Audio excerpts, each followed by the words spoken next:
നമ്മൾ സംസാരിക്കാൻ പോകുന്ന ഈ വിഷയം വളരെ സൂക്ഷ്മവും ഗൗരവമുള്ളതുമായ ഒന്നാണ്. അടുത്ത കുറച്ച് നിമിഷങ്ങളിൽ നമ്മൾ വാക്കുകൾ വളരെ ശ്രദ്ധയോടെ ഉപയോഗിക്കേണ്ടി വരും. കാരണം ഈ സംസാരിക്കുന്നതെല്ലാം ഹൃദയത്തിൽ നിന്നുള്ള വികാരങ്ങളാണല്ലോ. ചിലപ്പോൾ ആ വികാരങ്ങളിൽ നിന്നും നല്ല വാക്കുകൾ പുറത്തു വരും. ചില അവസരങ്ങളിൽ കടുപ്പമുള്ള വാക്കുകളും വരാൻ സാധ്യതയുണ്ട്. ഇത്തരത്തിലുള്ള വിവാദപരവും സൂക്ഷ്മമായ വിഷയങ്ങൾ യൂട്യൂബ് കമ്മ്യൂണിറ്റി ഗൈഡ്ലൈൻസ് പ്രകാരം പ്രശ്നങ്ങൾ ഉണ്ടാക്കുന്നുണ്ട്. എന്നിട്ടും ഈ വീഡിയോ ചെയ്യാനുള്ള കാരണം ഒന്നേയുള്ളൂ: നിങ്ങൾക്ക് അർഹമായ ഒരു സാമൂഹിക ബോധവൽക്കരണം നൽകുക. ദയവായി ഇത് കാണുന്നവർ ഷെയർ ചെയ്യുക. പ്രത്യേകിച്ച് സ്കൂളിൽ പോകുന്ന പെൺകുട്ടികൾ, കോളേജ് പഠിക്കുന്ന പെൺകുട്ടികൾ, അല്ലെങ്കിൽ നിങ്ങളുടെ വീട്ടിലെ സ്ത്രീകൾ എല്ലാവരും ഈ വീഡിയോ കാണേണ്ടത് അത്യാവശ്യമാണ്. ഇന്ന് നമ്മൾ സംസാരിക്കാൻ പോകുന്നത് 21 വയസ്സുള്ള ഒരു കോളേജ് വിദ്യാർത്ഥിനിക്ക് സംഭവിച്ച കാര്യമാണ്. നമ്മളെല്ലാവരും ദിവസേന യാത്ര ചെയ്യുന്നവരാണ്. ട്രെയിൻ, ബസ്, ഓട്ടോ, കാർ തുടങ്ങിയവയിൽ. ഇത്തരത്തിലുള്ള സാഹചര്യങ്ങളിൽ നമുക്കും ഇങ്ങനെയുള്ള അപകടങ്ങൾ സംഭവിക്കാം. അതിന് മുൻപ് തന്നെ നമ്മൾ ജാഗ്രത പുലർത്തണം. അപകട സമയത്ത് നമ്മുടെ മനസ്സുടൻ തന്നെ പ്രവർത്തിക്കണം. അതിനായാണ് ഈ ഒരു വീഡിയോ. ഇനി നമുക്ക് സംഭവത്തിലേക്ക് കടക്കാം. ഇന്ന് നമ്മൾ സംസാരിക്കാൻ പോകുന്ന ഈ പെൺകുട്ടിയുടെ പേര് കാവ്യ. ഇത് നമ്മൾ അവൾക്ക് നൽകിയൊരു പേരാണ്. അവളുടെ യഥാർത്ഥ തിരിച്ചറിയൽ എവിടെയും വെളിപ്പെടുത്തുന്നില്ല. കാരണം ഇത് അത്രയേറെ സൂക്ഷ്മമായ വിഷയമാണ്. അവളുടെ സ്വകാര്യതയെ സംരക്ഷിക്കുക നമ്മളുടെ ഉത്തരവാദിത്തമാണ്. കാവ്യ തമിഴ്നാട്ടിലെ മാർത്താണ്ഡം പ്രദേശത്താണ് താമസിക്കുന്നത്. 21 വയസ്സുള്ളൊരു പെൺകുട്ടി. MSc computer science final year പഠിക്കുകയാണ്. സ്കൂൾ പഠനം മാർത്താണ്ഡത്തിലാണ് പൂർത്തിയായത്. അച്ഛൻ, അമ്മ, സഹോദരൻ, ഒരു സാധാരണ കുടുംബജീവിതം. സ്കൂളിൽ നല്ല മാർക്ക് നേടിയ കാവ്യയ്ക്ക് കമ്പ്യൂട്ടർ എഞ്ചിനീയർ ആകണം എന്നത് വലിയൊരു സ്വപ്നമായിരുന്നു. അതിനാലാണ് കോയമ്പത്തൂരിലെ ഒരു നല്ല സ്വകാര്യ കോളേജിൽ ചേർന്നത്. ഇപ്പോൾ അവളുടെ കോളേജ് ജീവിതം അത് കോയമ്പത്തൂരിലാണെങ്കിലും വീട് മാർത്താണ്ഡത്താണ്. അതുകൊണ്ട് യാത്ര അത് അവളുടെ ജീവിതത്തിലെ ഒരു സ്ഥിരം ഭാഗമായി മാറി. ശനി, ഞായർ ദിവസങ്ങളിൽ വീട്ടിലേക്ക് പോവുക, അവധി കിട്ടുമ്പോൾ കുടുംബത്തോടൊപ്പം സമയം ചിലവഴിക്കുക, ഇതൊക്കെയായിരുന്നു കാവ്യയുടെ സാധാരണ ജീവിതം. കോളേജിൽ ചേർന്ന ശേഷം അവധി ദിവസങ്ങളോ വീക്കെൻഡുകളോ വന്നാൽ അച്ഛനോ അമ്മയോ കാണാൻ വീട്ടിലേക്ക് വരണം എന്നതായിരുന്നു കാവ്യയുടെ ആഗ്രഹം. ചെറിയ വയസ്സ് മുതൽ തന്നെ അവളെ സ്നേഹത്തോടെയും കരുതലോടെയും വളർത്തിയവരാണ് അവളുടെ മാതാപിതാക്കൾ. നമ്മുടെ സമൂഹത്തിൽ ഒരു പെൺകുട്ടി ജനിച്ചാൽ പെൺകുട്ടി ഇങ്ങനെ ഒറ്റയ്ക്ക് വിടരുത് എന്നൊക്കെ പറയുന്നവരുണ്ട്. കാവ്യയുടെ മാതാപിതാക്കളും അതേ മനോഭാവമുള്ളവരായിരുന്നു. എന്ത് സാഹചര്യത്തിലും മകൾ ഒറ്റയ്ക്കാകരുത് എന്നായിരുന്നു അവരുടെ ഉറച്ച തീരുമാനം. അതുകൊണ്ട് തന്നെ കാവ്യ കോളേജിലേക്ക് പോകുമ്പോഴും മടങ്ങുമ്പോഴും അവർ എല്ലാ കാര്യങ്ങളും ശ്രദ്ധിച്ചിരുന്നു. അമ്മ മാർത്താണ്ഡത്ത് നിന്ന് നേരെ അവളുടെ കോളേജിലേക്ക് പോയി അവളെ കൂട്ടിക്കൊണ്ടുവരും. ഇനി വീട്ടിൽ നിന്ന് കോളേജിലേക്ക് പോകുമ്പോഴും അമ്മ തന്നെ അവളെ കോളേജ് ഹോസ്റ്റലിന്റെ ഗേറ്റ് വരെയും എത്തിച്ച ശേഷം മാത്രമേ മടങ്ങി വരികയുള്ളൂ. ഹോസ്റ്റൽ കോളേജ് ക്യാമ്പസിനകത്തായതിനാൽ നമ്മുടെ മകൾ ഇവിടെ സുരക്ഷിതമായിരിക്കും എന്നൊരു വലിയ വിശ്വാസം അവർക്കുണ്ടായിരുന്നു. അവൾക്കൊരു ചെറിയ അപകടം പോലും സംഭവിക്കരുതെന്ന ചിന്തയോടെയാണ് അവർ അവളെ വളർത്തിയത്. MSc പൂർത്തിയാക്കിയ ശേഷം ഒരു IT കമ്പനിയിൽ ജോലി നേടണം, സ്വന്തമായി സമ്പാദിക്കണം, ഇതുവരെ പഠനത്തിനായി എല്ലാം ചെയ്ത അച്ഛനെയും അമ്മയെയും ഇനി താൻ നോക്കണം, ഇതൊക്കെയായിരുന്നു കാവ്യയുടെ സ്വപ്നം. അങ്ങനെ സ്വപ്നങ്ങളോടെ മുന്നോട്ട് പോകുന്ന ഒരു പെൺകുട്ടി. എന്നാൽ 2025 നവംബർ മാസം 30-ാം തീയതി ആ ദിവസം കാവ്യയുടെ അച്ഛനും അമ്മയും അലറി കരഞ്ഞുകൊണ്ടിരുന്നു. ആ ഒരു വാർത്ത കേട്ടയുടൻ അവർ കാവ്യയുടെ സഹോദരനോട് പറഞ്ഞു, നീ ആദ്യം അയൽവാസിയുടെ വീട്ടിലേക്ക് പോ, ഇവിടെ നീ നിൽക്കണ്ട, അവിടെ പോയി എന്തെങ്കിലും നീ കഴിക്കുമെന്ന്. അവനെ അയച്ച ശേഷം അച്ഛനും അമ്മയും നിലത്തിരുന്ന് എന്ത് ചെയ്യണമെന്നറിയാതെ കണ്ണീരൊഴുക്കുകയായിരുന്നു. അവൾ നമ്മളോടൊന്നും പറഞ്ഞില്ലല്ലോ, ഇനി നമ്മൾ എന്ത് ചെയ്യും? ഇങ്ങനെ പരസ്പരം ചോദിച്ചു. ആ സമയം അവർക്ക് പോകാനുണ്ടായിരുന്ന ഒരേ ഒരു സ്ഥലമായിരുന്നു മാർത്താണ്ഡത്തിനടുത്തുള്ള തക്കലെ പോലീസ് സ്റ്റേഷൻ. ആ സ്റ്റേഷനിലേക്ക് എത്തി കാവ്യയുടെ അച്ഛനും അമ്മയും കണ്ണീരോടെ പരാതി നൽകി. അവരുടെ പരാതി ആ വനിതാ പോലീസ് സ്റ്റേഷനിൽ സ്വീകരിക്കപ്പെട്ടു. എന്നാൽ ആ പരാതി വായിച്ചപ്പോൾ അവിടെ ഉണ്ടായിരുന്ന ഓരോരുത്തരുടെയും കൈകൾ വിറയ്ക്കുന്നുണ്ടായിരുന്നു. കാരണം ഓരോ വീട്ടിലും ഒരു പെൺകുട്ടിയെങ്കിലും ഉണ്ടാകുമല്ലോ. ആ പെൺകുട്ടിയും ദിവസേന ഇങ്ങനെ യാത്ര ചെയ്യുന്നവരായിരിക്കും. കാരണം അവർ ഒരിക്കലും കണ്ടിട്ടില്ലാത്തൊരു പെൺകുട്ടിക്ക് നടന്ന സംഭവം നാളെ തൻ്റെ വീട്ടിലും നടക്കുമോ എന്നൊരു ഭയം. അങ്ങനെ കാവ്യയ്ക്ക് എന്താണ് സംഭവിച്ചത്? പോലീസുകാർ പോലും ഇത്ര ഗൗരവമായി കാണുന്ന ആ പരാതി അതെന്താണ്? അവളുടെ ജീവിതത്തിൽ അങ്ങനെ സംഭവിച്ചത് എന്ത്? ഒരു സാധാരണ മിഡിൽ ക്ലാസ് കുടുംബം, അതും താഴ്ന്ന മധ്യവർഗ കുടുംബത്തിൽ നിന്നുള്ള ഒരു പെൺകുട്ടിയാണ് കാവ്യ. എഞ്ചിനീയർ ആകണം എന്ന സ്വപ്നത്തോടു കൂടി MSc വരെ പഠിച്ചു. സാധാരണ ഇത്തരം സംഭവങ്ങൾ കൂടുതലായും മിഡിൽ ക്ലാസ് ഫാമിലിയിൽ മാത്രമേ സംഭവിക്കുകയുള്ളൂ. കാരണം ഉയർന്നവരും സമ്പന്നരും ഒക്കെ ജീവിക്കുന്നത് മറ്റൊരു ലോകത്താണ്. അവർക്ക് സ്വന്തം കാറിൽ യാത്ര, വീട് നിറയെ സഹായികൾ, ഉയർന്ന സുരക്ഷ. പക്ഷെ മധ്യവർഗ ജീവിതം അങ്ങനെയല്ല. ദിവസേന ബുദ്ധിമുട്ടുകൾ സഹിച്ച് സുരക്ഷിതരായിരിക്കണം എന്ന് ചിന്തിച്ചുകൊണ്ട് ചിലപ്പോൾ ചിലയിടങ്ങളിൽ ചെന്ന് ഇങ്ങനെ കുടുങ്ങിപ്പോകുന്ന ജീവിതങ്ങൾ. ഇനി ആ പരാതിയിൽ എന്തായിരുന്നു എന്നറിയാം. +2 കഴിഞ്ഞ ശേഷം കാവ്യ നല്ല കോളേജിൽ പഠിക്കണമെന്ന് ആഗ്രഹം പറഞ്ഞു. കൗൺസിലിംഗിൽ പങ്കെടുത്തു. ഒടുവിൽ എല്ലാ സൗകര്യങ്ങളും ഉള്ള ഒരു സ്വകാര്യ കോളേജിൽ പ്രവേശനം നേടി. കോയമ്പത്തൂരിൽ നേരിട്ട് പോയി. അവളുടെ പഠനത്തിന്റെ ചിലവിനായി ഒരു വിദ്യാഭ്യാസ ലോൺ എടുത്തു. എങ്ങനെയൊക്കെ അത് കൈകാര്യം ചെയ്തു. കാവ്യയ്ക്കും അവളുടെ അമ്മയ്ക്കും സ്ലീപ്പർ ബസ് യാത്ര വളരെ ഇഷ്ടമായിരുന്നു. അവർ എപ്പോഴും 2 സീറ്റുകൾ ഒരുമിച്ചെടുക്കും, അമ്മയ്ക്കും മകൾക്കും. അമ്മയും മകളും കിടന്നുകൊണ്ട് തമ്മിൽ സംസാരിക്കും. അങ്ങനെ സംസാരിച്ചു കൊണ്ടിരിക്കുമ്പോൾ തന്നെ അവർ ഉറങ്ങിപ്പോകും. രാവിലെ കോയമ്പത്തൂരിൽ മകളെ ഇറക്കി വിട്ടിട്ട് അമ്മ തിരികെ പോകും. അവരുടെ എല്ലാ യാത്രകളും ഇതേ സ്ലീപ്പർ ഓംനി ബസ്സിലൂടെയായിരുന്നു. സ്ലീപ്പർ ഓംനി ബസ് എങ്ങനെയാണെന്ന് നമ്മളൊക്കെ കണ്ടിട്ടുണ്ടാകും.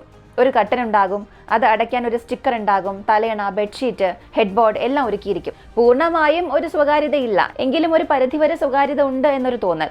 അങ്ങനെ ഒരു 4 മാസത്തിന് മുൻപ് 2025 ഓഗസ്റ്റ് മാസത്തിൽ ഒരു ദിവസം പതിവ് പോലെ കാവ്യയും അവളുടെ അമ്മയും മാർത്താണ്ഡത്തിൽ നിന്നും കോയമ്പത്തൂരിലേക്കുള്ള ഒരു സ്വകാര്യ ഓംനി ബസ്സിൽ യാത്ര ചെയ്യുകയായിരുന്നു. അവിടെ വെച്ചാണ് അനീഷ് എന്ന 35 വയസ്സുള്ള ഒരു ഡ്രൈവറെ പരിചയപ്പെടുന്നത്. സാധാരണയായി ഈ ബസ്സുകളിൽ 2 അല്ലെങ്കിൽ 3 ഡ്രൈവർമാർ ഉണ്ടാകും. ഷിഫ്റ്റുകളിലായി അവർ ഡ്രൈവ് ചെയ്യും. ഒരാൾക്ക് മാത്രം ഇങ്ങനെ ദീർഘ ഡ്രൈവിംഗ് സാധ്യമല്ലല്ലോ. അനീഷിന് ഈ അമ്മയും മകളും ബസ്സിൽ കയറുന്നത് വ്യക്തമായി അറിയാമായിരുന്നു. ഇനി വരും ദിവസങ്ങളിലും അവർ ഈ ബസ് തന്നെ ബുക്ക് ചെയ്യുമെന്നും അവൻ അറിയാമായിരുന്നു. അതുകൊണ്ട് തന്നെ അനീഷ് എപ്പോഴും കാവ്യയോടും അവളുടെ അമ്മയോടും ഒരു പ്രത്യേക ശ്രദ്ധ കാണിച്ചിരുന്നു. ഇന്ന് കോളേജിലേക്കാണോ എന്ന് പറഞ്ഞവരെ സ്വീകരിക്കും. ഒരു വെള്ളത്തിന്റെ ബോട്ടിൽ കൊണ്ടു കൊടുക്കും. അമ്മയോട് മണിക്കൂറുകളോളം സംസാരിക്കും. അവൻ സ്വയം പരിചയപ്പെടുത്തി. എൻ്റെ പേര് അനീഷ്, 35 വയസ്സ്. ഈ ബസ് കമ്പനിയിൽ വർഷങ്ങളോളം ഡ്രൈവറാണ്. എനിക്ക് 2 കുട്ടികളുണ്ട്. എന്നെ കാത്തിരിക്കാൻ അമ്മയുണ്ട്, ഭാര്യയുണ്ട്. ഞാൻ ബസ് ഡ്രൈവറൊന്നുമല്ല, പലപ്പോഴും കാറാണ് ഓടിക്കുന്നത്. ഡ്രൈവ് ചെയ്യുമ്പോൾ എൻ്റെ മകളെയാണ് ഞാൻ മനസ്സിൽ കാണുന്നത്. ഞാൻ എൻ്റെ മകളെപ്പോലെയാണ് എല്ലാ പെൺകുട്ടികളെയും കാണുന്നത്. ഇവിടെയാണ് നമ്മളൊരു കാര്യം സൂക്ഷിക്കേണ്ടത്. കുടുംബത്തെ അതിരില്ലാതെ സ്നേഹിക്കുന്നു എന്നൊക്കെ പരസ്യം ചെയ്യുന്നവരെ ഒറ്റ നോട്ടത്തിൽ വിശ്വസിക്കരുത്. യഥാർത്ഥത്തിൽ സ്നേഹമുള്ളവർ ഇത്ര പ്രകടിപ്പിക്കാറില്ല. എന്നാൽ അനീഷ്, കുടുംബമാണ് എൻ്റെ ജീവിതം, നിങ്ങളും എൻ്റെ കുടുംബമായാണ് തോന്നുന്നത്, നിങ്ങളുടെ മകളെ ഞാൻ എല്ലാ ദിവസവും കാണുന്നതല്ലേ, അവളും എൻ്റെ സഹോദരിയെ പോലെയാണ്, മകളെ പോലെയാണ്, ഇങ്ങനെ ആ അമ്മയുടെ വിശ്വാസം പൂർണ്ണമായും നേടി. എന്നിട്ട് അവൻ ചോദിച്ചു, നിങ്ങൾക്ക് മകളെ ഒറ്റയ്ക്ക് യാത്രയ്ക്ക് അയക്കാൻ എന്തുകൊണ്ടാണ് ഇത്ര പേടിയെന്ന്. അതിന് കാവ്യയുടെ അമ്മ പറഞ്ഞത്, ഇന്നത്തെ കാലത്ത് ആരെയും വിശ്വസിക്കാനാകില്ല സഹോദര. ഒരു പെൺകുട്ടി മുഴുവൻ രാത്രിയും ബസ്സിൽ എങ്ങനെയാണ് ഒറ്റയ്ക്ക് യാത്ര ചെയ്യുക? എന്തെങ്കിലും സംഭവിച്ചാൽ അത് ഞങ്ങൾക്ക് സഹിക്കാനാകില്ല. ഇതിന് അനീഷ് പറഞ്ഞത്, ബസ്സിൽ 25 പേരോളം ഉണ്ട്, എപ്പോഴും ബസ് ഫുള്ള് തന്നെയല്ലേ. ഇതിന് അമ്മയുടെ മറുപടി ഉറച്ചതായിരുന്നു. എല്ലാവരും ഉറങ്ങുന്ന സമയത്താണ് എല്ലാം സംഭവിക്കുന്നത്. അതുകൊണ്ട് ഞങ്ങൾ തന്നെ ഞങ്ങളുടെ മകളെ സംരക്ഷിക്കണം. ഇത് കേട്ട് അനീഷ് പറഞ്ഞു, നിങ്ങളുടെ മകൾ എനിക്കെൻ്റെ സഹോദരിയെ പോലെയാണ്. ഇനി മുതൽ അവൾ ഒറ്റയ്ക്ക് തന്നെ വന്നോട്ടെ. ഓൺലൈനായി ബുക്ക് ചെയ്യേണ്ട, കമ്മീഷൻ കൂടുതലാണ്. നേരിട്ട് എന്നെ വിളിച്ചാൽ മതി. ഞാൻ കമ്പനിയോട് പറഞ്ഞ് നല്ല സീറ്റിൽ തന്നെ ബുക്ക് ചെയ്തോളാം എന്ന്. മധ്യത്തിലുള്ള സീറ്റാണ് നല്ലത്. കൂട്ടമായി ഉറങ്ങുന്നത് ചിലപ്പോൾ ബുദ്ധിമുട്ടാകും. ഞാനും തക്കലക്കാരനാണ്, നമ്മളൊക്കെ ഒരേ നാട്ടുകാരല്ല എന്ന്. ഇങ്ങനെ പറഞ്ഞ് മണിക്കൂറുകളോളം അമ്മയോട് സംസാരിച്ച് അവരുടെ വിശ്വാസം കൂടുതൽ ഉറപ്പിച്ചു. ബിസ്ക്കറ്റും വെള്ളവും വാങ്ങി നൽകി. ചായ വേണോ എന്നൊക്കെ ചോദിച്ചു. ടോയ്ലറ്റിൽ പോകണമെങ്കിൽ പറയൂ, പെട്രോൾ പമ്പിൽ നിർത്താം എന്നൊക്കെയും പറഞ്ഞു. അമ്മയോടും കാവ്യയോടും ഒരു സഹോദരനെ പോലെ അല്ലെങ്കിൽ ഒരു കുടുംബത്തെ പോലെ തന്നെ പെരുമാറി. ഇവിടെയാണ് ആദ്യത്തെ വലിയ തെറ്റ് സംഭവിച്ചത്. അനീഷിന്റെ ബാക്ക്ഗ്രൗണ്ട് എന്താണ്, അവന്റെ അഡ്രസ്, അവന്റെ കുടുംബം, ഇതൊന്നും അവർ അന്വേഷിച്ചില്ല. 5 മണിക്കൂർ സംസാരിച്ചാൽ ഒരു മനുഷ്യനെ മനസ്സിലാക്കാമെന്ന തെറ്റായ വിശ്വാസമാണ് അവിടെ ഉണ്ടായത്. അങ്ങനെ അടുത്ത യാത്രയിൽ അമ്മ നേരിട്ട് അനീഷിനെ വിളിച്ചു. എൻ്റെ മകൾക്ക് ടിക്കറ്റ് ബുക്ക് ചെയ്യണം, പണം ഞാൻ അക്കൗണ്ടിലേക്ക് ഇടാം എന്ന്. അതിനുശേഷം കുറേ മാസങ്ങൾ കാവ്യയുടെ യാത്ര അനീഷ് ബുക്ക് ചെയ്ത ഈ ടിക്കറ്റിലൂടെയായിരുന്നു. ആ ഓംനി ബസ്സിൽ എപ്പോഴും മിഡിൽ സീറ്റായിരുന്നു അവൾക്ക്. അവളുടെ ജീവിതം ഇങ്ങനെ സാധാരണയായി മുന്നോട്ട് പോയി. അവൻ 5 or 6 യാത്രകളിലൂടെ തന്നെ വിശ്വാസം ഉറപ്പിച്ചു. കുറഞ്ഞ നിരക്കിൽ ടിക്കറ്റ് ബുക്ക് ചെയ്ത് എല്ലാം സൗകര്യമായി ഒരുക്കി. ഇതെല്ലാം ഒരേ ഒരു ലക്ഷ്യത്തിനായിരുന്നു, അവരുടെ വിശ്വാസം സ്വന്തമാക്കുക. അങ്ങനെ 2025 നവംബർ മാസം 9 കാവ്യയ്ക്ക് അവധി ഉണ്ടായിരുന്നു. അവധി കഴിഞ്ഞതോടെ മാർത്താണ്ഡത്ത് നിന്നും കോയമ്പത്തൂരിലേക്ക് പോകണം. കാവ്യ അനീഷിനെ നേരിട്ട് വിളിച്ചു പറഞ്ഞു, ചേട്ടാ, നവംബർ 9 എനിക്ക് പോകണം. പതിവ് പോലെ മാർത്താണ്ഡത്തിൽ നിന്നും കോയമ്പത്തൂരിലേക്ക് ടിക്കറ്റ് ബുക്ക് ചെയ്ത് നൽകണമെന്ന്.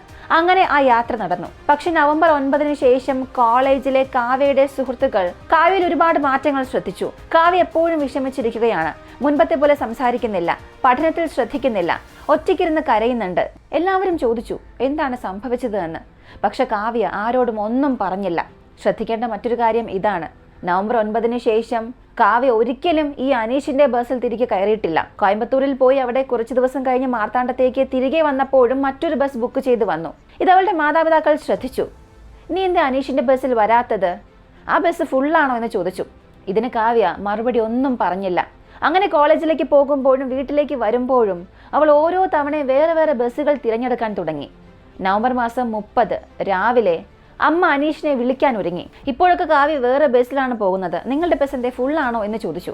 ഇത് കേട്ടതും കാവ്യ അമ്മയുടെ കൈ പിടിച്ച് പറഞ്ഞു, വേണ്ടമ്മേ, ദയവ് ചെയ്ത് അനീഷിനെ വിളിക്കരുത്, ഞാൻ സാധാരണ ബസ്സിൽ തന്നെ പൊയ്ക്കൊള്ളാം എന്ന്.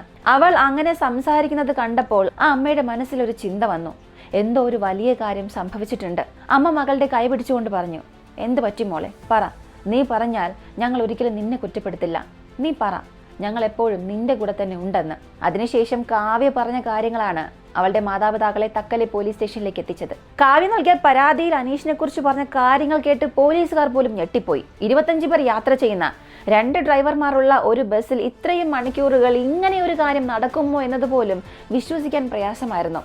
പരാതിയിൽ പറഞ്ഞത് ഇതാണ്: അനീഷ് അവളെ ഭീഷണിപ്പെടുത്തി ബസ്സിൽ നിന്നും ഇറക്കി ആ പ്രദേശത്തെ ഒരു ലോഡ്ജിലേക്ക് കൊണ്ടുപോയി. ഇതെല്ലാം കേൾക്കുമ്പോൾ ഇങ്ങനെ ഒരു കാര്യം എങ്ങനെ സംഭവിച്ചു എന്നൊക്കെ ചിന്തിക്കുന്നുണ്ടാകും. അനീഷ് എന്നയാൾക്ക് ഭാര്യയും 2 മക്കളും ഉണ്ട്. സത്യത്തിൽ അനീഷ് എന്ന് വിളിക്കാൻ പോലും പറ്റാത്തൊരു മനുഷ്യ മൃഗമെന്ന് പോലും പറയാൻ പറ്റില്ല, അത് മൃഗങ്ങൾക്ക് പോലും അപമാനം. പതിവ് പോലെ കാവ്യയും അമ്മയും ബസ്സിൽ കയറുമ്പോൾ വെള്ളം, ചായ, ബിസ്ക്കറ്റ് എല്ലാം നൽകി അവരുടെ വിശ്വാസം നേടിയിരുന്നല്ലോ. പക്ഷേ നവംബർ മാസം 9 അവൻ എല്ലാം ഒരു പദ്ധതി പ്രകാരമാണ് ചെയ്തത്. കഴിഞ്ഞ 5 യാത്രകളിലും അവൾ സുരക്ഷിതയായി പോയി. ഇപ്പോൾ അവൾക്ക് തന്നെ ഏറെ വിശ്വാസമുണ്ട്, സഹോദരനെ പോലെ കാണുന്നു. ഇതാണ് ഇനി പെൺകുട്ടിയെ വഞ്ചിക്കാനുള്ള സമയം. അങ്ങനെ ചിന്തിച്ച് അവൻ അന്നത്തെ ദിവസം കാവ്യയ്ക്ക് സിംഗിൾ ബർത്ത് ബുക്ക് ചെയ്തില്ല, ഡബിൾ ബർത്ത് ബുക്ക് ചെയ്തു. ബസ്സിൽ കയറുമ്പോൾ കാവ്യയുടെ അമ്മ ചോദിച്ചു, ഡബിൾ ബർത്ത് ആണോ, മറ്റാരെങ്കിലും കൂടെ കിടക്കുമോ എന്ന്. അതിനവൻ പറഞ്ഞത്, ഇല്ലില്ല, ഇന്ന് ബസ് ഫുള്ളല്ല, അതുകൊണ്ടാണ് ഡബിൾ ബർത്ത് എടുത്തത്. ആരും അടുത്ത് വരില്ലല്ലോ, കോയമ്പത്തൂർ വരെ വേറെ ആരെയും കയറ്റില്ല, നേരെ പോകുന്ന ബസ്സാണ്, നിങ്ങളുടെ മകൾക്ക് വിശാലമായി കിടക്കാമെന്ന്. ആ അമ്മ അവന്റെ വാക്കുകളിൽ പൂർണ്ണമായും അങ്ങ് വിശ്വസിച്ചു. എത്തിയ ഉടൻ വിളിക്കണേ എന്ന് പറഞ്ഞ് ആ അമ്മ ബസ്സിൽ നിന്നും ഇറങ്ങി. ബസ് ഹൈവേയിൽ കുറച്ചു ദൂരം പോയതിനു ശേഷം അനീഷ് മറ്റൊരു ഡ്രൈവറോട് പറഞ്ഞു, നീ കുറച്ചു നേരം ഓടിക്ക്, എനിക്ക് നല്ല ഉറക്കം വരുന്നു എന്ന്. അങ്ങനെ അവൻ ഡ്രൈവിംഗ് സീറ്റിൽ നിന്നും ബസ്സിനകത്തേക്ക് വന്നു. അനീഷ് പതിവ് പോലെ കാവ്യയ്ക്ക് ബിസ്ക്കറ്റും ചായയും നൽകി. അമ്മ കൂടെ ഉണ്ടായിരുന്നപ്പോൾ ഇതുപോലെ തന്നെയല്ലേ എല്ലാം കഴിച്ചിരുന്നത്, അതുകൊണ്ട് കാവ്യയ്ക്ക് സംശയമൊന്നും തോന്നിയില്ല. അവൾ ആ ബിസ്ക്കറ്റ് കഴിച്ചു. അന്ന് രാത്രി ഏകദേശം 11 മണിയോടെ കാവ്യയുടെ ശരീരത്തിൽ എന്തോ അസ്വസ്ഥതകൾ തോന്നി. എന്ത് സംഭവിച്ചുവെന്ന് അവൾക്ക് അറിയില്ലായിരുന്നു. പിന്നീട് അവൾ ബോധം നഷ്ടപ്പെട്ട നിലയിലായി. രാത്രി 11:30 അനീഷ് ബസ്സിനകത്ത് ചുറ്റി നടന്നു. ആദ്യം അവൻ പരിശോധിച്ചത് എല്ലാവരും ഉറങ്ങിയിട്ടുണ്ടോ എന്ന്. ഹെഡ്ഫോൺ വെച്ച് ഫോണിൽ നോക്കിയിരുന്ന ഒരാൾ, ഉറക്കത്തിലായിരുന്ന മറ്റൊരാൾ, ആരും ഒന്നും ശ്രദ്ധിക്കാത്ത അവസ്ഥ. എല്ലാം ഉറപ്പാക്കിയ ശേഷം അവൻ കാവ്യയുടെ സീറ്റിലേക്ക് പോയി. മുൻകൂട്ടി ആസൂത്രണം ചെയ്ത പോലെ അവൻ ബുക്ക് ചെയ്തിരുന്നത് മറ്റാരും ശ്രദ്ധിക്കാത്ത ഒരു കോർണർ സീറ്റിലായിരുന്നു. അവിടെ ബോധം നഷ്ടപ്പെട്ട അവസ്ഥയിലായിരുന്ന 21 വയസ്സുള്ള ആ പെൺകുട്ടിയെ അവൻ അതിക്രൂരമായി പീഡിപ്പിച്ചു. മണിക്കൂറുകളോളം അവൾക്ക് എന്ത് സംഭവിക്കുന്നു എന്ന് ആർക്കും അറിയില്ലായിരുന്നു. ബസ്സിനകത്ത് ഉറങ്ങിക്കിടന്ന 25 പേരിൽ ഒരാളും അത് അറിഞ്ഞില്ല. തന്റെ ക്രൂരത അവസാനിപ്പിച്ച ശേഷം അവൻ കാവ്യയെ വീണ്ടും കിടക്കയിൽ കിടത്തി. ഒന്നും സംഭവിക്കാത്തതുപോലെ ഡ്രൈവിംഗ് സീറ്റിലേക്ക് മടങ്ങി. നീ പോയി ഇനി റെസ്റ്റ് എടുത്തോ, ഞാൻ ഇനി വണ്ടി ഓടിക്കാമെന്ന് സഹ ഡ്രൈവറോട് പറഞ്ഞു. എന്നിട്ട് അവൻ വീണ്ടും ബസ് ഓടിച്ചു. പുലർച്ചെ കോയമ്പത്തൂർ എത്തിയപ്പോൾ അനീഷ് കാവ്യയെ ഉണർത്തി. എന്തേ ഇപ്പോഴും ഉറങ്ങുകയാണോ, നിന്റെ കോളേജ് എത്തി, ഇറങ്ങെന്ന് പറഞ്ഞു. എല്ലാവരും ഇറങ്ങിയപ്പോൾ കാവ്യയ്ക്ക് മാത്രമാണ് ശരീരമാകെ വേദനയുള്ളതായി തോന്നിയത്. എനിക്ക് എന്താണ് സംഭവിച്ചതെന്ന ചോദ്യം അവളുടെ മനസ്സിനെ കീറി മുറിച്ചു. അവളുടെ ആശങ്ക കണ്ടപ്പോൾ അനീഷ് അവളെ ഭീഷണിപ്പെടുത്തി. നിനക്ക് എന്താണ് സംഭവിച്ചതെന്ന് നിനക്കറിയാമോ? ഇത് ആരോടെങ്കിലും പറഞ്ഞാൽ നിന്റെ ജീവിതം നശിക്കും, നീ കോളേജിൽ പോയി പഠിക്കാൻ നോക്ക്. അങ്ങനെ അവൾ കരഞ്ഞു വിറച്ചുകൊണ്ട് ആരെങ്കിലും അറിഞ്ഞാൽ എന്തെങ്കിലും സംഭവിക്കുമോ എന്ന ഭയത്തിൽ അവൾ മിണ്ടാതിരിക്കാൻ ശ്രമിച്ചു. കോളേജിലെത്തി. വാഷ്റൂമിൽ പോയപ്പോഴാണ് തനിക്ക് നടന്നത് എത്ര ക്രൂരതയാണെന്ന് അവൾ മനസ്സിലാക്കിയത്. അവിടെ ഇരുന്ന് ഒറ്റയ്ക്ക് കരഞ്ഞുകൊണ്ട് അവൾ ചിന്തിച്ചു, ആരോട് പറയണം? സുഹൃത്തുക്കളോട് പറയണോ? അച്ഛനോടോ അമ്മയോടോ പറഞ്ഞാൽ അവരത് സഹിക്കുമോ? ഒന്നും ചെയ്യാനാകാതെ അവൾ ആ സംഭവത്തെ മനസ്സിനുള്ളിൽ അടച്ചു വെച്ചു. ഇതൊരിക്കലും ആരോടും പറയരുതെന്ന് സ്വയം തീരുമാനിച്ചു. അടുത്ത അവധിക്ക് അവൾ മറ്റൊരു ബസ് ബുക്ക് ചെയ്ത് വീട്ടിലേക്ക് പോയി. പക്ഷേ ആ അന്നത്തെ രാത്രി അത് കാവ്യയുടെ ജീവിതത്തിൽ നിന്നും ഒരിക്കലും മാഞ്ഞു പോയില്ല. ഇത് മറക്കാൻ ശ്രമിച്ചുകൊണ്ടിരിക്കുമ്പോൾ ഒരു ദിവസം മാർത്താണ്ഡത്തിലേക്ക് യാത്ര ചെയ്യുമ്പോൾ അവളുടെ ഫോണിലേക്ക് ഒരു കോൾ വന്നു. വിളിച്ചത് അനീഷായിരുന്നു. നീ മാർത്താണ്ഡത്ത് എത്തിയോ? എന്തുകൊണ്ട് എൻ്റെ ബസ്സിൽ വന്നില്ല? കോയമ്പത്തൂരിൽ നിന്നും നീ എങ്ങനെയാണ് വന്നത്? ഏത് ബസ്സിലാണ് വന്നത്? ഇങ്ങനെ അധികാരമുള്ളവനെ പോലെ അവൻ ചോദിച്ചുകൊണ്ടേയിരുന്നു. അവൾക്ക് പറയാനുള്ളത് ഒന്നേയൊന്ന് മാത്രമായിരുന്നു, ദയവായി എന്നെ വിട്ടയക്കണം. നിനക്ക് വേണ്ടതെല്ലാം നീ ചെയ്തു കഴിഞ്ഞല്ലോ, ഇനി ദയവ് ചെയ്ത് എന്നെ വിട്ടയക്കണം. എൻ്റെ ജീവിതത്തിൽ ഇനി നീ വരരുത്. ഇങ്ങനെ കാവ്യ കടുത്ത ദേഷ്യത്തോടെ ഇങ്ങനെ പറഞ്ഞപ്പോൾ അനീഷ് ചിരിച്ചുകൊണ്ട് മറുപടി പറഞ്ഞു, ഇത്ര ദേഷ്യമുണ്ടെങ്കിൽ നീ ഒന്ന് ശാന്തമായി ചിന്തിക്ക്. നിനക്കൊന്നും ചെയ്യാൻ കഴിയില്ല എന്ന് എനിക്കും അറിയാം. എന്നിട്ട് അവൻ ഉടൻ തന്നെ അവന്റെ ഫോണിൽ സേവ് ചെയ്തിരുന്ന ഫോട്ടോസും വീഡിയോസും എല്ലാം കാവ്യയ്ക്ക് അയച്ചു കൊടുത്തു. ബസ്സിനകത്ത് നടന്നതെല്ലാം അവൻ രഹസ്യമായി റെക്കോർഡ് ചെയ്തിരുന്നു. അത് കണ്ട നിമിഷം കാവ്യയുടെ മനസ്സിൽ തൻ്റെ ജീവിതം അവസാനിച്ചു എന്നൊരു തോന്നൽ മാത്രമേ ഉണ്ടായുള്ളൂ. അവൾ കരഞ്ഞുകൊണ്ട് അപേക്ഷിച്ചു, ചേട്ടാ ദയവ് ചെയ്ത് ഈ വീഡിയോ ആരോടും കാണിക്കരുത്. ഇത് പുറത്തറിഞ്ഞാൽ എൻ്റെ അച്ഛനും അമ്മയ്ക്കും ഒരിക്കലും സഹിക്കാനാകില്ല. ഇവിടെയാണ് അവൻ്റെ യഥാർത്ഥ ബ്ലാക്ക് മെയിലിംഗ് തുടങ്ങുന്നത്. ഇതുവരെ ഈ ബസ്സിൽ സംഭവിച്ചത് മാത്രമാണ്. എന്നാൽ അടുത്ത്, ഞാൻ ബുക്ക് ചെയ്തു തരുന്ന ഈ ഒരു സ്ഥലത്തെ ലോഡ്ജിലേക്ക് നീ വരണം. നിന്റെ അച്ഛനും അമ്മയും അറിയാതെ ഒരു ദിവസം നീ എൻ്റെ കൂടെ വരണം. ഭീഷണിയും ഭയവും കാരണം കാവ്യയ്ക്ക് മറ്റൊരു വഴിയും ഇല്ല എന്ന് തോന്നി. അവൾ അതീവ ഭയത്തോടു കൂടി ആ ലോഡ്ജിലേക്ക് പോയി.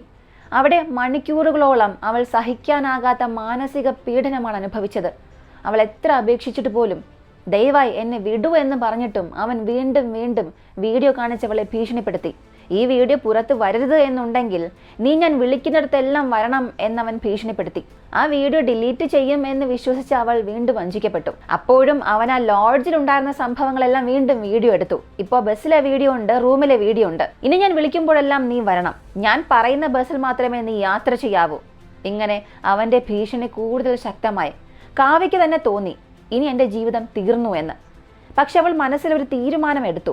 എന്ത് വില കൊടുത്തും ഇനി ഇവൻ്റെ അടുത്തേക്ക് വരരുത്.